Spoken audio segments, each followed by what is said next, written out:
Boa noite, igreja. Ai, muita gente para pouco boa noite. Boa noite, igreja. Boa noite. Melhorou. Felizes com o Senhor, amém? Amém. Gente, para mim é um privilégio estar aqui. Estou vendo um bocado de gente que eu já conheço, né? Coisa boa. O pastor André está por aí, trabalhando, servindo, glória a Deus. Trago um abraço da minha amada igreja. Sou membro da primeira igreja batista lá em Parada Modelo. Trago um abraço do meu pastor, Rejanilson. Hoje meu esposo e minha filha não estão comigo, porque primeiro é um domingo antes do encontro, né? O Rodolfo precisa estar lá. E a Olivia também não está muito bem de saúde, está um pouco resfriada. E para resguardar, porque a gente sabe que o encontro é algo assim tremendo, então ela ficou com ele em casa. Mas eu não vim só, porque sozinho nunca mais. Vim com uma comitiva, porque eu sou assim, carrego muita gente. Estava aqui pensando, pô, fulano podia ter vindo, ciclano podia ter vindo. E assim, agora é a hora de a gente passar vergonha, né? Porque a gente chama, pede para ficar de pé, a gente fala o nome. Né? Está aqui comigo nessa noite, me dando um privilégio. Os meus amigos, mais chegados que irmão, né, que Deus me deu, são assim, intercessores. Todos os três são meus intercessores. São pessoas que eu sei que a hora que eu preciso, eu viro a chave e eles estão lá. Né? Carlinhos, Sulene, Fábio, pode ficar de pé agora, isso. A salva de palmas para meus amigos, né? Mulheres e homens de Deus. Carlinhos, nosso motorista, né? Meu GPS, pode sentar. Eu que não sei andar muito por aqui, falei, Carlinhos, preciso de ti. Ele prontamente, né? Falou, não, vamos lá, sem problema nenhum. A Fábia do mesmo jeito. A Fábia mais que se autoconvidou, né? Porque eu falei assim, vou jogar um verde, vai que... Ele falou, vou pregar, porque ela me acompanhou 3 vezes. Vai, então, eu posso ir? Eu falei, claro. Joguei o verde, ela caiu, eu falei, tá certo, madurou, então vamos embora. Irmãos, como eu disse, eu estou muito feliz de estar aqui, estou à vontade, estou em casa, não sei se isso é bom, né? Daqui a pouco os irmãos vão me responder, porque a gente quando está em casa, vai falando, mulher fala, né? Gosta do negócio. Estava aqui sentada ali, relembrando os meus tempos de... Não tem tanto tempo assim, né? De juventude. Pouco tempo, uns 2, 3 anos atrás. Eu era jovem. Ainda sou, irmãos. Juventude vai até agora 40 anos. Não. Estou bem pra caramba. 32 anos. Mas meu tempo de mensageiras do rei. Tem mensageira aqui? Tem, né? Vou dizer para vocês. A melhor época da minha vida foi quando eu fui mensageira do rei. Exatamente, sempre mensageiro. Tem embaixador? Aqui as mulheres dominam, né? Tem um ali, ó, ungido. Tem ele representando. Coisa boa é ser mensageiro do rei, gente. Muitas histórias, muitos talentos, muitas mulheres de Deus que hoje eu compartilho e vejo saíram dessa organização missionária. É algo fantástico. Os princípios, os 5 passos, o pacto, os ideais estão todos gravados no meu coração até hoje. E de certa forma, assim, não fui marcada apenas por uma organização, mas pela minha conselheira, que um dia encontrarei com ela no céu, né? A Marinalva, que assim, todos os meus princípios, tudo que eu sei a respeito de liderança, de servir a Deus, eu aprendi com ela e louvo a Deus por isso. Mas nessa noite nós viemos para compartilhar um pouco daquilo que Deus tem falado ao nosso coração. E eu até comentei com a Sulene, né? Eu falei, gente, eu estou um pouco em conflito comigo mesmo. Porque assim que você me chamou, oficializou o convite, quero desde já agradecer. E Deus me deu uma palavra no meu coração muito forte, que eu falei assim, gente, mas nada tem a ver com o tema que Ele me deu. E agora? Como é que a gente faz? Mas na minha concepção, na minha ideia, não tinha a ver. Mas Deus, Ele faz tudo perfeito. E todas as coisas contribuem para que a melhor, a maneira especial, para tudo com aquilo que Ele organizou, preparou, aconteça para mim e para você. Quero que você abra a sua Bíblia. Nós vamos ler o texto que nos foi proposto, Isaías 53, versículo 5. Mas eu já quero te dizer que nessa noite eu vim aqui para te desafiar. Eu vim aqui para gerar um incômodo tamanho no seu coração, que você não vai conseguir ficar sentado nesse banco por muito tempo. muito bem preso a essas 4 paredes em nome de Jesus. Quero pedir ao tecladista que pregue comigo, fique à vontade. O saxofonista aí vai estar lá semana que vem? Bênção de Deus. Já vi aqui que tem alunos, coisa boa. 2 alunos aqui, aí. Pode ir lá. Quero te roubar do pastor André não, mas você pode ir lá abrir uma turminha lá, ensinar o pessoal, sabe? Tocar um negocinho aí que isso é bom. Quem achou, diz achei. Quem não achou, peraí. Então todo mundo achou, vamos ler. Versículo 5. Mas ele foi transpassado por causa das nossas transgressões, foi esmagado por causa das nossas iniquidades. O castigo que nos trouxe a paz estava sobre ele, e pelas suas feridas fomos curados. Deus, a nossa gratidão nessa noite. Mais uma vez nós queremos te engrandecer e te agradecer por tudo quanto o Senhor tem feito em nossas vidas. Pai, que o teu Espírito Santo haja com liberdade neste lugar. Senhor, eu só posso falar aos ouvidos, mas o Senhor fala aos corações. Então, Deus, se há porventura algum coração entristecido, endurecido nesta noite, que ele seja quebrantado pelo teu Espírito Santo. Que o Senhor venha fazer, Senhor, a obra em nós e através de nós. Essa é a nossa oração, em nome de Jesus. Amém. Querido, o tema que me foi proposto foi a respeito do peso dos nossos pecados. E se nós tivéssemos terminado o culto, naquela peça que vocês fizeram aqui, eu acho que a ideia, a mensagem tinha sido passada claramente. Cristo veio e morreu pelos meus e seus pecados. Levou sobre si na cruz o peso de toda a humanidade. Ele veio porque o elo que existia no Éden, a intimidade, a proximidade que Deus estabeleceu para com o homem no jardim do Éden, é quebrado, é rompido quando o pecado entra no mundo através de Adão. Romanos vai dizer que por causa de um homem, portanto o pecado entrou no mundo. E assim como o pecado entra no mundo, vem também a morte. Assim também por meio da morte todos os homens, porque todos pecaram. Romanos 5:12. Então por os nossos pecados.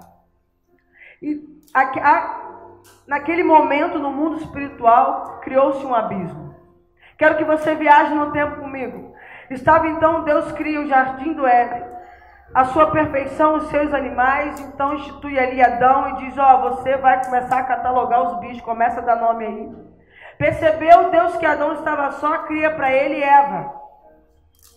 Então Adão está nos seus afazeres, Eva então sente fome e vai até a árvore do fruto da vida e deseja, e é enganada pela serpente, então come do fruto.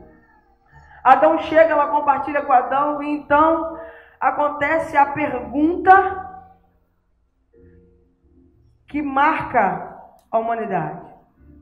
Deus vem para o seu, vamos dizer assim, bate-papo diário com Adão no fim da tarde e chega para ele e diz, Adão, onde você está? E a gente fica pensando, como é que Deus, conhecedor de tudo, criador de tudo, fez os céus e a terra? A Bíblia diz que se a gente se esconder no mais profundo abismo, ele ali está. Não tem como fugir da sua presença. Chega e pergunta para Adão onde é que ele está. Essa pergunta não está no cunho geográfico, mas sim no cunho espiritual. Porque a morte, então, através que o pecado entra no mundo, a morte espiritual se estabelece. Adão e Eva saem da presença espiritual de Deus, e não na questão geográfica. Deus sabia exatamente onde eles estavam. Então toda a humanidade está fadada a ser oprimida pelo pecado. Com o pecado veio a morte. Que tipo de morte? Existem 3 tipos de morte. A morte física, que todos nós vamos passar um dia. A morte espiritual, que talvez algum de nós aqui nessa noite pode estar morto espiritualmente, abatido espiritualmente. Mas a pior delas é a morte eterna. Aqueles que não reconhecerem Cristo como seu único e suficiente Salvador, infelizmente, irão sofrer a morte eterna. Morte significa separação. Então, o pecado entra no mundo, então se estabelece um grande abismo entre Deus e o homem. E o plano de Deus não é o plano B, não foi um plano, foi criado na hora, mas a Bíblia diz que Cristo é o Cordeiro de Deus, criado desde antes da fundação do mundo. Ele estava preparado para morrer no meu e no seu lugar. O texto que lemos de Isaías, um profeta do século 8, o profeta mais messiânico que você vai ver, que consegue extrair com clareza a vinda de Cristo, é o profeta Isaías. E ele no versículo 5 declara quem foi o culpado, quem são os culpados de levar Cristo até a cruz. Eu e você. Nós lemos aqui, mas ele foi transpassado por causa das nossas transgressões. Então Cristo é levado à cruz do Calvário porque eu e você o sentenciamos a ir para lá por causa do nosso pecado. O pecado, ele é o maior e o pior e o mais antigo vírus do mundo. Hoje está se falando do Covid, algo extremamente contagioso. Está aí, parou o mundo, abalou, marcou a história. Mas existe um vírus muito mais antigo, muito mais contagioso, que tem matado pessoas ao longo de toda a história da humanidade, chamado pecado. Pessoas estão caminhando passos largos para o inferno, porque não conseguem reconhecer, confessar, se arrepender dos seus pecados. E desculpa a palavra dura, mas porque infelizmente em alguns lugares não existe uma igreja preocupada em ser igreja. Existe uma igreja preocupada em se reunir, não estou dizendo que é aqui, mas a verdade a gente precisa dizer, por muito tempo nós nos trancafiamos dentro dessas quatro paredes e andávamos pelas ruas como se fossem extraterrestres. Eu posso dizer porque eu sou crente desde que eu nasci. Eu estou na PIB de Parada Modelo há 32 anos. Vi muitos pastores passarem por lá. Fui mensageira do rei, fui do amigo de missões, fui JCA, fui tudo que você pode imaginar. Líder de juventude, já fiz muito isso que está fazendo aqui. Mês da mocidade, mas muito. Já dancei, esse hino que vocês dançaram aqui, já.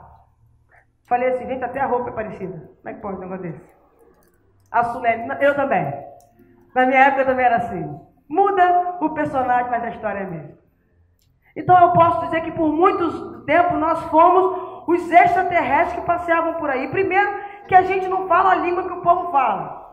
Quer ver? Crente não fica enfermo, não fica doente, fica enfermo. Crente não dá bom dia, dá a paz do Senhor. Aí o cara começa a ver com o povo doido. Para você ter ideia, há muitos anos atrás, não vou arriscar aqui, mas nos primórdios, onde surge os batistas, eles eram ditos como os canibais. Porque a gente fala que nós compartilhamos do corpo e do sangue de Cristo. Naquela época, no século 2, 3, 4, não me lembro, não posso nem arriscar agora que eu não me lembro de cabeça, eles acreditavam que os batistas eram um povo meio estranho. Pela falta de acessibilidade ao povo. Eu falei, gente, como é que pode? Eu falei, você acha que hoje em dia é diferente? Os nossos jargões, o crente não xinga, né? Graças a Deus, amém? Crente não xinga, glória a Deus, né, criança? Crente não xinga, né? Aí quando a gente quer implicar com o irmão, a gente fala assim, olha lá o filisteu incircunciso. Aí o outro que não entende nada, mas o que estão falando? Negócio desse. Aí o rapaz começa a namorar a filha do pastor, ou vice-versa, lá, tem um filisteu na minha casa. Aí o cara assim, que país é esse? Ele veio de fora? Nós temos os nossos jargões, nós temos a nossa forma de falar. Aí entra um não crente aqui, como é que é isso? O que eles estão falando? Quem é esse cara que ressuscitou? Como é que é isso? Nós vamos agora compartilhar do corpo e do sangue. Como é que ele vai aparecer aqui? Como é que é esse negócio? Crente não fala assim, não, diz amém. Ou glória a Deus. Então nos distanciamos e infelizmente o pecado começou a ser algo natural. Hoje eu conheci uma amiga minha, não sei se acredito que essa concepção ainda seja dela, tentei mudar, mas não teve jeito. Na cabeça dela não existe pecado. Não existe o errado. Existe o que me faz feliz, o que me favorece, o que me dá prazer ou não. E a gente se reúne aqui com a juventude um mês. A gente se encontra 4, 3 horas. Se a gente for botar por semana, não dá 6 horas por semana de encontro. E eles estão de segunda a sexta dentro das escolas, ouvindo o tempo todo que você tem que procurar aquilo que te faz feliz. Nada é errado se te faz feliz. Nossos conceitos, nossos valores foram jogados por aí. Hoje, se você fala a ideia de família que nós temos e pregamos, não pasme, não se assuste, porque muitos de nós, a partir de algum tempo, iremos ser presos, teremos que responder a processo, porque cremos na família instituída por Deus, homem, mulher e seus filhos. A igreja, por muito tempo, passou a repudiar o pecado, aliás, a condenar o pecado, mas também repudiar o pecador. E Cristo morreu na cruz. A Bíblia diz que Deus provou o seu amor para conosco. Quando Cristo morreu na cruz, quando nós ainda nos éramos pecadores, que todos nós pecamos. A Bíblia diz que não existe um justo sequer. Aquele que diz que não cometeu pecado é mentiroso. Eu tenho que continuar como igreja, sim, apontando o pecado, condenando o pecado, mas amando o pecador. Eu preciso entender que aquela pessoa, aquela menina que hoje vive no mundo das drogas, da prostituição, é semelhante a mim. Ela não é diferente. Tira Jesus da minha vida, que vai sobrar é nada. Não há diferença. O pecado, ele veio, querido, com essa ideia de matar o projeto, a primazia, a obra-prima de Deus. Quem? Nós, a humanidade. E aqui nós estamos falando do peso dos nossos pecados. Mas eu quero desafiar a você a pensar alguma coisa. Por que Cristo morreu naquela cruz? Qual foi o objetivo da morte de Jesus? Jesus então vem, nasce, a Bíblia diz em Filipenses que ele se humilha, mesmo sendo Deus, não usurpou o ser como Deus. Vem à terra, vive entre os homens, durante 3 anos estabelece o seu ministério, nos deixa uma missão, morre, sofre a humilhação, se faz maldição por nós, vai à cruz do Calvário, por um pecado que ele não cometeu. A Bíblia diz que a agonia, já sentiu essa questão de agonia? Já ficou agoniado, angustiado? Já sofreu aí, precisa levantar a mão, uma crise de ansiedade em algum momento da sua vida? Eu já. É um negócio muito ruim.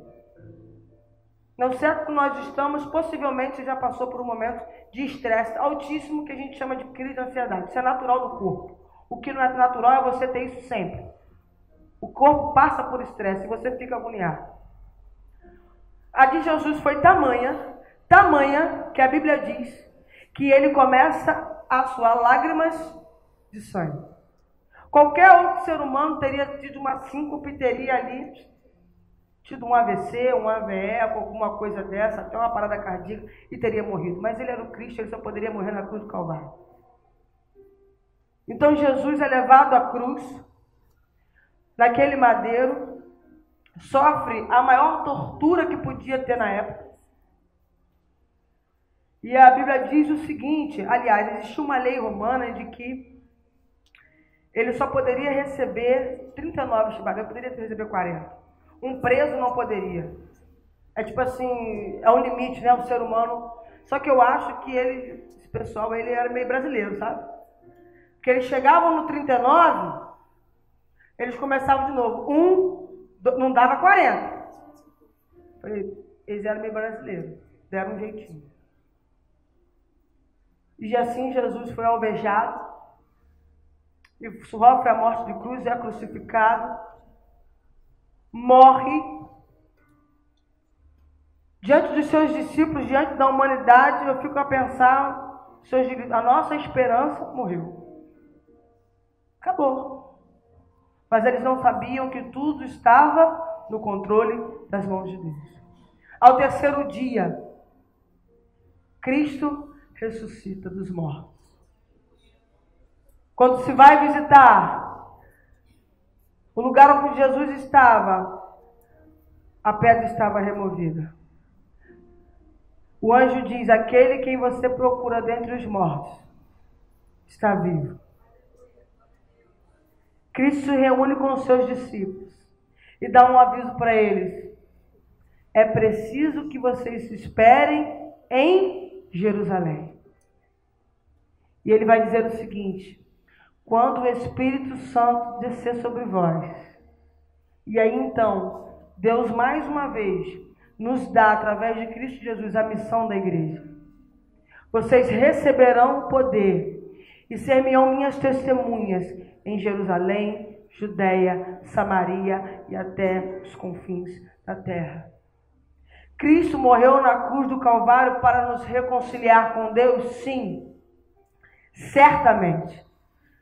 A Bíblia vai dizer lá em Colossenses, se você está com a sua Bíblia e quiser acompanhar, Colossenses 1, versículo 21 e 23, a 23, vai dizer assim: antes vocês estavam separados de Deus, e na mente de vocês eram inimigos por causa do mau procedimento de vocês. Mas agora Ele os reconciliou pelo seu corpo físico de Cristo, mediante a morte, para apresentá-lo diante dos santos, inculpáveis e livres de qualquer acusação. Nós tínhamos uma dívida eterna, que não poderia ser paga. Por isso João vai dizer lá no capítulo 1, versículo 27, eis aí o Cordeiro de Deus que tira o pecado do mundo. Cristo nos reconciliou com Deus por meio da sua morte. O seu sangue nos purificou. E hoje nós podemos entrar com ousadia e intrepidez na presença de Deus. Antes de Cristo existia um véu que tapava o templo. Era como se aqui, onde eu estou, fosse o Santíssimo, o Santo dos Santos. Aqui, somente aqui, a presença de Deus poderia vir. Existia um véu que separava todo o restante. Quando Cristo morre na cruz do Calvário, esse véu se rasga do alto a baixo, significando que eu e você temos acesso ilimitado à presença e à glória de Deus. Cristo morreu naquela cruz, segunda coisa, para nos dar a vida eterna. Nós estávamos predestinados ao inferno. O inferno não foi criado para nós, mas com o pecado nós estávamos caminhando a passos largos para lá. E se você hoje ainda não reconheceu Cristo como seu único e suficiente Salvador, se você não entendeu que Ele levou sobre si os seus pecados, te digo, você está caminhando a passos largos para o inferno. Essa é a verdade. Cristo veio para nos dar a salvação. O Filho do Homem veio para buscar e achar o que estavam perdidos. Ele veio para os doentes, eu e você. Por meio de Cristo Jesus hoje, nós temos acesso à vida eterna. Nós temos um céu preparado, uma nova Jerusalém, que a Bíblia diz que nem olho viu, nem ouvidos ouviu, sequer foi capaz de subir ao coração do homem. O que Ele tem preparado para os seus servos. Por que que Deus permitiu que o seu Filho morresse na cruz do Calvário? Para que eu e você pudéssemos testemunhar do amor de Deus. Você sabe a diferença de um advogado para uma testemunha? Quando você está encrencado, ou você precisa responder diante da lei, você vai procurar quem? Um advogado.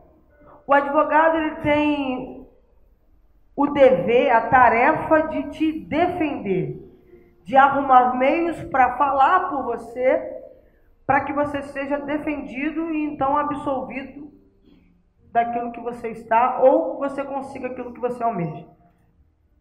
Nós não fomos chamados para ser advogado de Jesus.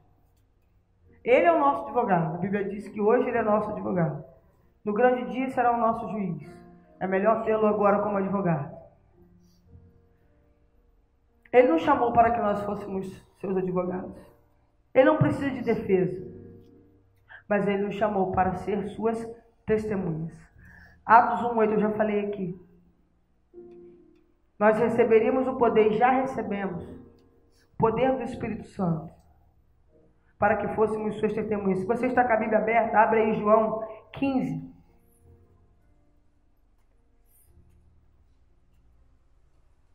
Se algum irmão puder me ceder um pouco de água, eu agradeço em nome de Jesus. Versículo 26.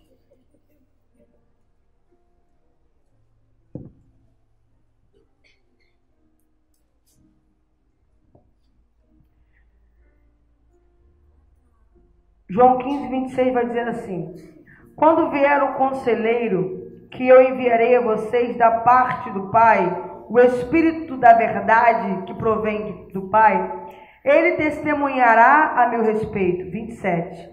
E vocês também testemunharão, pois estão comigo desde o princípio. Esse Espírito Santo, esse Espírito que Jesus está falando aos seus discípulos é o Espírito Santo. E essa passagem vai ser complementada lá em Atos 1:8. Se você está com a sua Bíblia, pode chegar lá.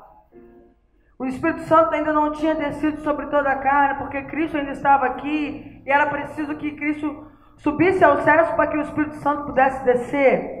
Então Jesus falou: vocês ficam aí em Jerusalém, porque ele há de vir. Em Atos 1:8, Jesus vai dizer: mas receberão poder quando o Espírito Santo descer sobre vós, e serão minhas testemunhas em Jerusalém, toda a Judéia, Samaria e até os confins da terra. Prestem atenção. A causa, o motivo, o combustível que nós precisamos para ser testemunha de Deus, nós já recebemos, que é o Espírito Santo. Porque é Ele que testifica em nosso coração que somos filhos de Deus. É Ele que convence o homem do pecado, da justiça e do juízo. É o Espírito Santo que nós já temos. Então você foi chamado, você que recebeu a Cristo, tem o Espírito Santo, para ser testemunha de Deus. E o que é testemunhar?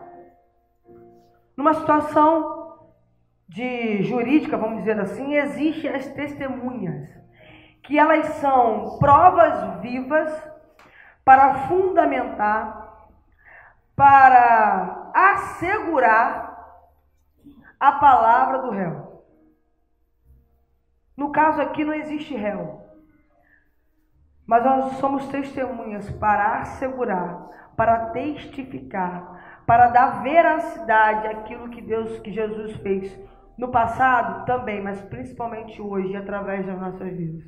Porque só pode ser testemunha quem ouviu, quem viu ou quem participou.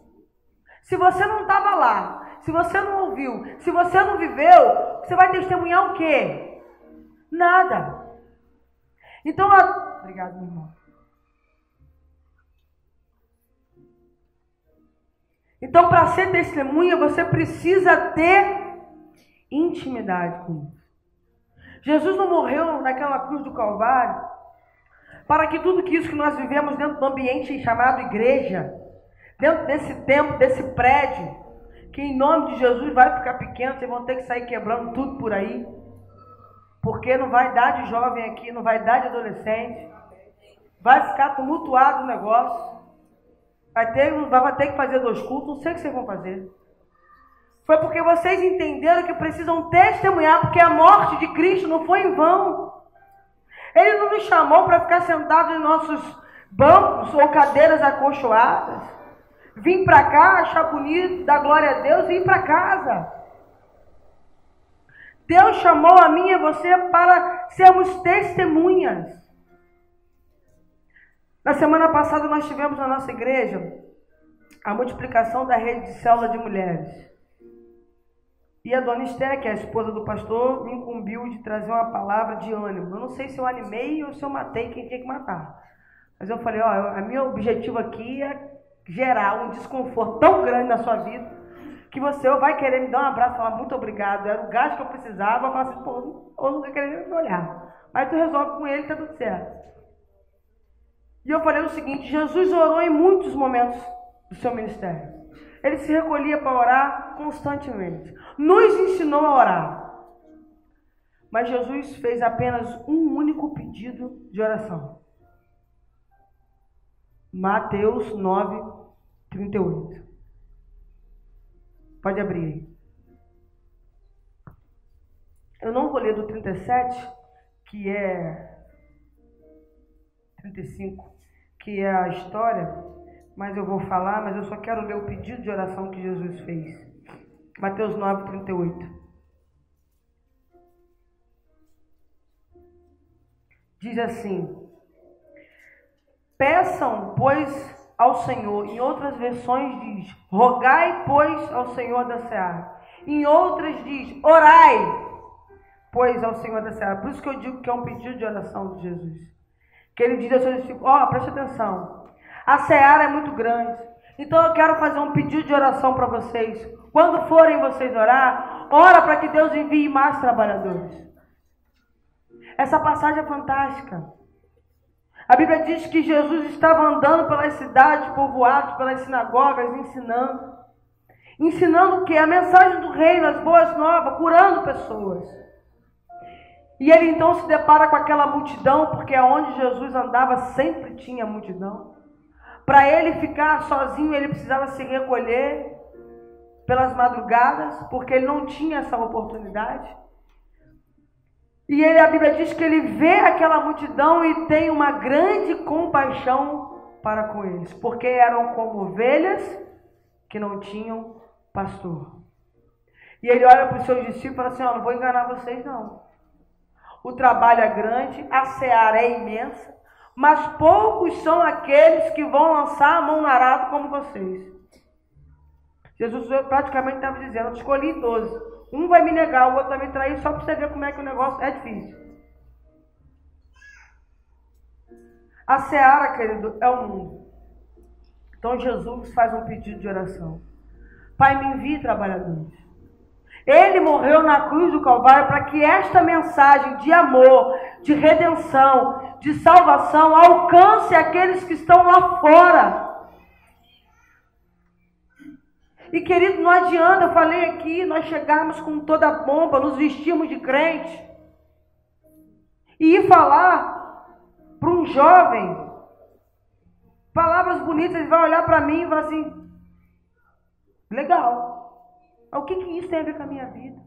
Aonde isso se encaixa? A gente tem pessoas com medo de falar do evangelho. Eu não sei se acontece aqui, mas lá na Bíblia tem algumas dificuldades. Aliás, é uma dificuldade do mundo, liderança.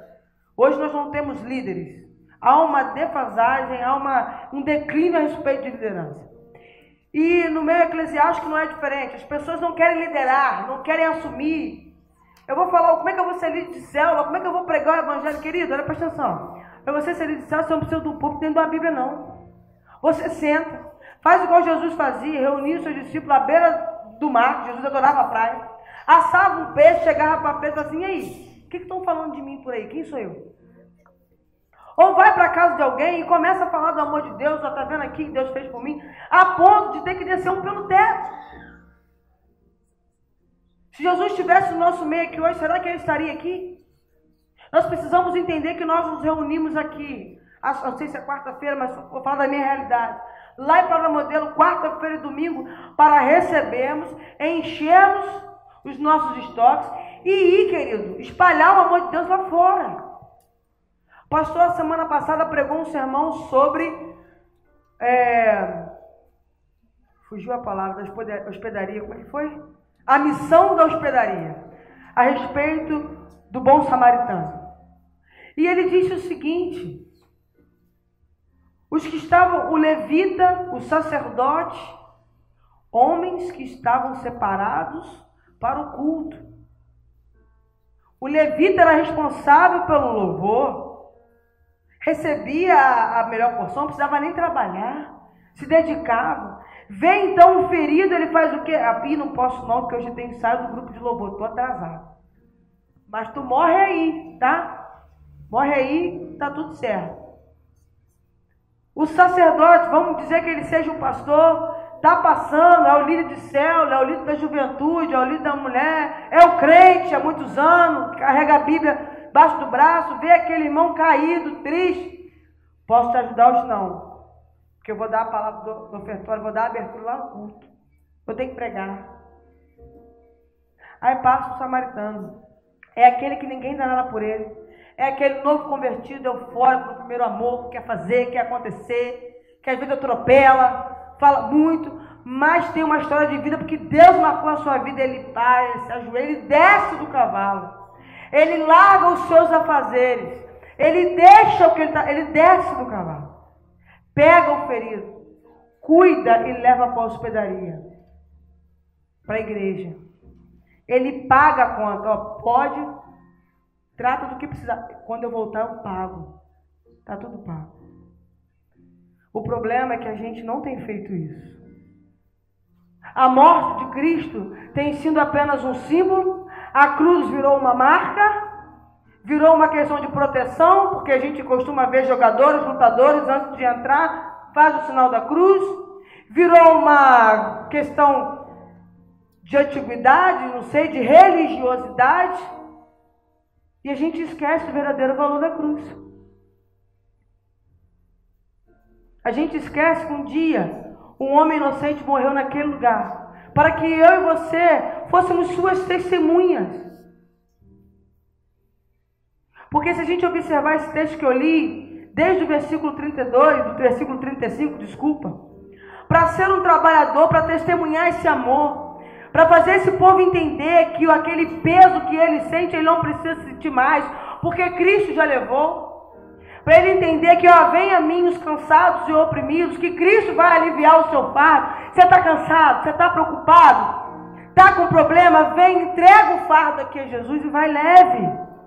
Alguém tem que dizer, alguém precisa ver. Nós estamos vivendo num mundo da pós-modernidade, onde há um individualismo enorme. A questão do privado. A minha vida só interessa a mim, é cada um no seu quadrado. Tu fica aí, eu fico aqui. Não mexe, não. Há uma insensibilidade. Antigamente a gente via certas coisas na televisão e nos chocavam. A gente ficava estarrecido.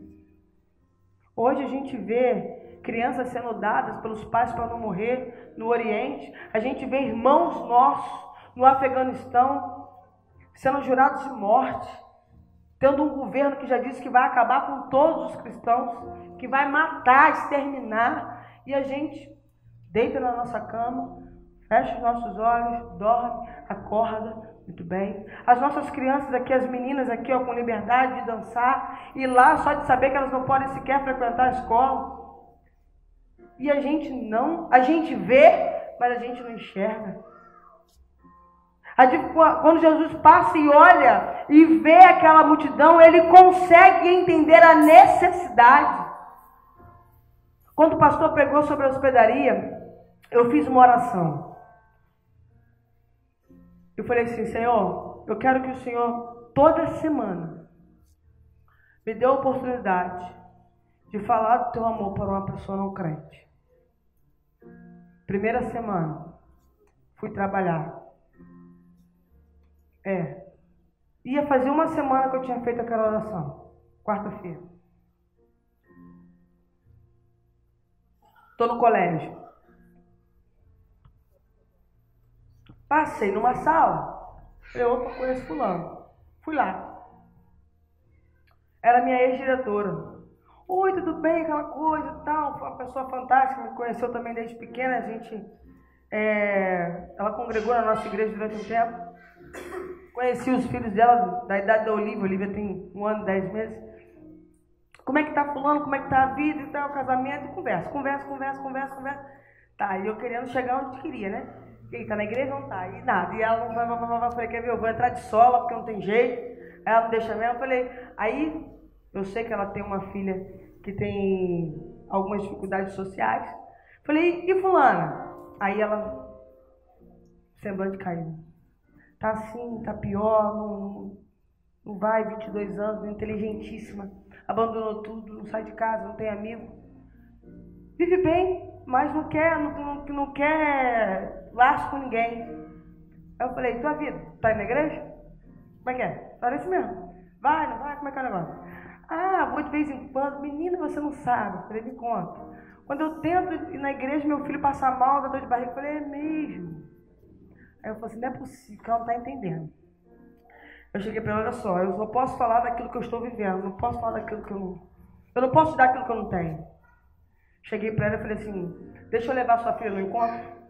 Ela, na hora, deixo. Mas como é que você vai fazer? Aí eu falei, e agora? Aí o Espírito Santo falou assim, dentro de mim, você não queria uma pessoa por semana? Essa é a sua. Eu falei, então já sei o que você vai fazer. Sabe o que você vai fazer? Você vai aparecer com eles lá na igreja. Ah, não vou não, naquela igreja eu não boto pé. Deus me deu uma autoridade naquela hora, irmãos, que só Ele mesmo. Eu olhei dentro do olho dela, você está dizendo para mim que o seu orgulho é maior do que a vida da tua filha? É isso que está dizendo para mim? Você está mais preocupada com aquilo que ficou no passado do que com a possibilidade da tua filha sair de onde ela está hoje? Depois que eu falei, Senhor, o que eu falei? Já foi, né? Ela levantou, preciso responder agora. Eu falei, não, vamos orar, fica tranquilo. E eu preocupada, porque o sinal já tinha batido. Eu dava a primeira aula. Falei, Senhor, se o Senhor falou que é ela que eu tenho que conversar, o Senhor vai dar um jeito, segura essas crianças mais baixo. Não vão se chamar a atenção. Gente, como é que a hora passa, né? Aí, orei com ela. Tenho orado, peço a essa igreja que me ore, porque eu tenho certeza, irmão. E não é por mim, não é pela minha igreja, que a minha igreja, sabe qual é a diferença da Bíblia do modelo para essa igreja aqui? Nenhuma. O Deus que está lá agora sendo louvado é o mesmo que está aqui. O Espírito Santo está passeando com liberdade lá, é o mesmo que está passeando aqui. O Jesus que está curando lá é o mesmo que está curando aqui. A alma que está sendo salva lá é a mesma que vai ser salva aqui, porque o reino é um só. Então não tem diferença. Então não é o que fazemos, é para quem fazemos. Então eu creio, irmãos, em nome de Jesus, que ela vai entrar naquela igreja. E a hora que eu fizer o convite, ela vai aceitar ir para o encontro. E aqueles 3 dias vão curar aquela menina. Em nome de Jesus. Porque eu já vi pessoas naquele encontro, você já viu. Quem foi no encontro aqui viu. Pessoas que estavam se matando, se cortando, que não acreditavam em Deus, irmãos. Tem uma diaconisa na minha igreja, que ela pegou o microfone quando voltou do encontro e disse o seguinte, eu não acreditava em Deus. Ela é diaconisa. Ela é uma jovem, tem 23 anos.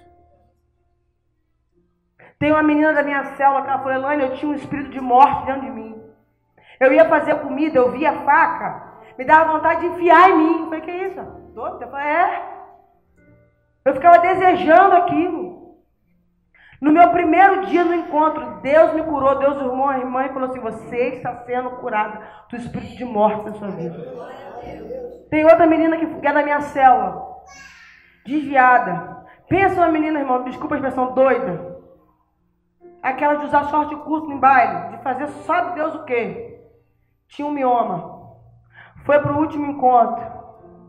Ela no chão, deitada lá, se contorcendo de dor. A Amanda chegou para mim assim, conta para ela que Deus disse que vai curar ela no sonho. Dormindo. Tá bom. Não sei quem reparou, mas na sexta-feira ela estava com uma barriga que parecia de 3 meses. Chega ela do encontro no domingo e diz assim, eu estava lá. Desculpa, meu, sangrando, porque quem tem mioma, depois que a menina me orou, não, depois que Deus me curou, eu estou até agora sem nada. A barriga, é Deus que faz. É Deus que opera. Nós fomos chamados para testemunhar, querido. Nós não fomos chamados para ficar trancafiados aqui dentro. Preste atenção, se você ainda não foi no encontro, me perdoe, pastor, não sei nem onde ele está, mas a esposa dele está aqui. Vá no encontro com Deus. Você não tem noção do que é a experiência de 3 dias. É algo fantástico. Elaine, eu sou crente a vida inteira, eu também era, e fui para o encontro. A gente vai conversando no carro, né? Que é uma batalha espiritual, mas eu já tive. Tem pessoas que falam assim, eu já tive o meu encontro com Deus, eu sou crente. Ah, meu pai, se eu pudesse, eu passava por encontro toda semana. Tá bom, você já teve um encontro, você não quer mais? Tá bom? Tá conformado? Tá legal? Você não quer ver Deus face a face? Tá bom assim? Ah, mas você não sabe, meu marido, peça encravada, não é crente. Não acredita em Deus. Irmãos, eu vi uma irmã da minha célula batizar o marido no encontro, irmão. Um homem nordestino da cabecinha chata, arretado, segundo ela, né? Tô falando que ela falou pra mim, então eu posso falar. Pensa um homem turrão, pastor faz apelo do batismo lá no encontro. O homem é o primeiro. E a mulher lá contemplando o seu esposo ser batizado. O que tem no encontro? Ninguém vai te jogar um pó de pilim-pim-pim, meu filho. Não tem nada sobrenatural. Ninguém vai botar a mão na tua cabeça, vai te rodar, te tacar no alto. Não tem nada disso. Tem gente que acha que a gente pega o crente, quica, ele se entrever e dá um chute, né? Bom! Não, filho, não tem nada disso. Encontro com Deus é simplesmente você sentar, é ou não é? Quem foi no encontro é ou não é? Sentar e bater um papo com Deus, faz. Agora se prepara, querido. Se tu não está pronto para se conhecer, para limpar tudo de ruim que tem dentro de tu, então tu não vai mesmo. Porque vai ser triste, porque a primeira pessoa que você vai se encontrar lá é com você mesmo. Aí você sabe, a gente, pastor Janilson diz que nós temos 3 pessoas dentro da gente. Aquela que a gente apresenta, que é essa aqui que os irmãos estão vendo, a pessoa educada, tranquila, mansa, né? A voz é meio grossa, assim, que eu herdei da minha avó, mas a pessoa gentil, é Eloy, não me conhece. Tem aquela que o meu marido conhece. Coitado, ainda bem que ele não está aqui, né? Então posso falar, que ele não vai nem falar que não é. Aquela, né? Que de vez em... As mulheres sabem o que eu estou falando, sabe ou não sabe? Muito bem, obrigado.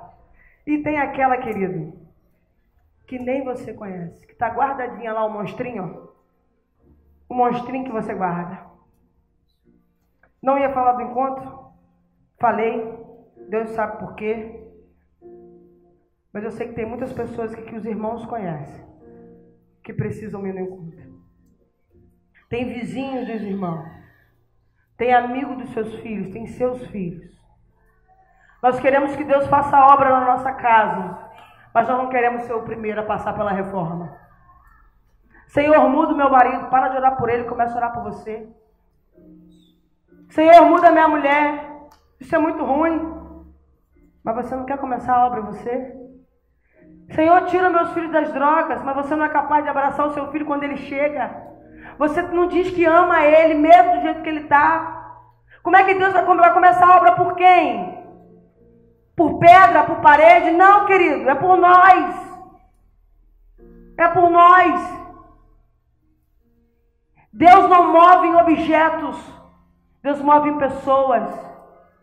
Deus não age ao ermo, Deus age através da sua igreja. Elaine, eu quero algo a mais de Deus, então busque, querido. Há hoje uma oportunidade aqui. Essa igreja aqui tem nos ajudado, você não tem ideia de como tem sido bênção ter vocês lá. Pastor André tem nos pastoreado. Homem de Deus, que ama essa igreja. Você não tem ideia. Porque além de estarmos lá, eu sou aluna dele no seminário. Ele ama essa igreja. Ele dá a vida por essa igreja. Eu sei que ele pega no pé de vocês. Eu sei que às vezes dá vontade de falar assim, pastor, isso é bênção. Dá vontade. Mas ele é humano. Ele é humano. Ele sente, quando um de vocês sofre, não tenha dúvida de que ele sofre muito mais. Ele perde noite de sono por cada um de vocês. Ele chora ajoelhado aos pés de Jesus por cada um de vocês. Ele tem clamado para que o seu coração se alinhe ao dele, pelo aquilo que Deus tem falado com ele. Porque se essa igreja aqui entender o projeto que Deus tem para essa igreja, querido, ninguém segura vocês. A palavra de Deus não é uma franquia. Deus tem uma palavra, uma missão específica para essa igreja. Deus tem pessoas que só vão ser alcançadas pelos irmãos. Por essas crianças aqui, já vi muita mensageira do rei levar pai e mãe à conversão. Já vi muita menina pequena transformar grandes pregadores. Já vi muitas delas tornar esposas de pastor. Já vi muitas delas liderar louvor na sua igreja. Querido, nós já estamos ficando velhos. Já está passando. Daqui a um tempo, não sou eu mais que vou estar aqui. A mensagem que Deus trouxe para essa noite é nos desafiar a testemunhar o seu amor. E eu quero terminar contando uma história que eu ouvi. Eu não sei se o Ícaro contou ela aqui, porque ele veio aqui, porque eu ouvi dele. Mas o que mais me mexeu foi o que Deus falou comigo depois dessa história. E a história é o seguinte. Um certo pastor em Belo Horizonte, eu nunca gravo o nome do pastor, ele recebeu um convite para ir para a Suécia. Ele falou o seguinte: vamos comigo, a minha esposa não vai poder ir, em cima da hora teve um problema, tá tudo pago, você é pastor, tá precisando tirar férias, não tirou, vamos comigo. Esse pastor de Belo Horizonte falou assim: rapaz, como é que eu vou largar minha igreja, não tenho dinheiro. Ele falou assim: não precisa se preocupar, tá tudo pago, o senhor vai por minha conta. Aí o pastor falou: bom, já que está pago, estou precisando tirar as férias, não tirei, meu colega pastor, a gente vai conversando do assunto em comum, vamos embora. Ele foi. Chegou lá, estava na conferência o pastor Paul Yang-Shu. É o pastor da maior igreja do mundo, no sul da Coreia. E lá não pode ter igreja, né? Olha que negócio doido, só Deus mesmo. Lá, essa coisa aqui que a gente faz, pode não. A igreja lá se reúne escondidas. E ele é o pastor da maior igreja do mundo. Aí esse pastor Belo Horizonte conhece os ideais. Pô, vou nessa conferência. Tá lá assistindo. O pastor Poian pregou. Acho que agora ele mudou o nome, né? David. Mudou o nome, acho que é David agora. Ele mudou, era Paul, ele mudou para David. Tá lá pregando, oração final, e tinha um sueco na sua frente. O Espírito Santo sopra no ouvido dele assim: vai orar pelo sueco. Ah, pastor, vou não? Como é que eu vou orar pelo sueco? Eu falo uma palavra sueco, vou falar o quê? Ele não vai entender nada. Vou ficar aqui na minha. E o Espírito Santo tá lá: vai orar pelo sueco. Ele: Senhor, não vou. O cara não vai entender. Aí começou a caçar, ver se tinha um brasileiro por perto. Nada. O pastor fez o apelo e ia fazer a oração final. O Espírito Santo incomodou o homem a tal ponto. O pastor falou assim: não tem jeito, vou ter que orar pelo cara. Só que todo brasileiro, um auditório enorme, vem quem quer receber oração. O sueco foi e o pastor foi assim, ó, lentamente, né? Vai que chega até lá, a oração acaba e eu não tenho que orar pelo cara. Então Deus não vai reclamar. Eu fui. Não teve oportunidade.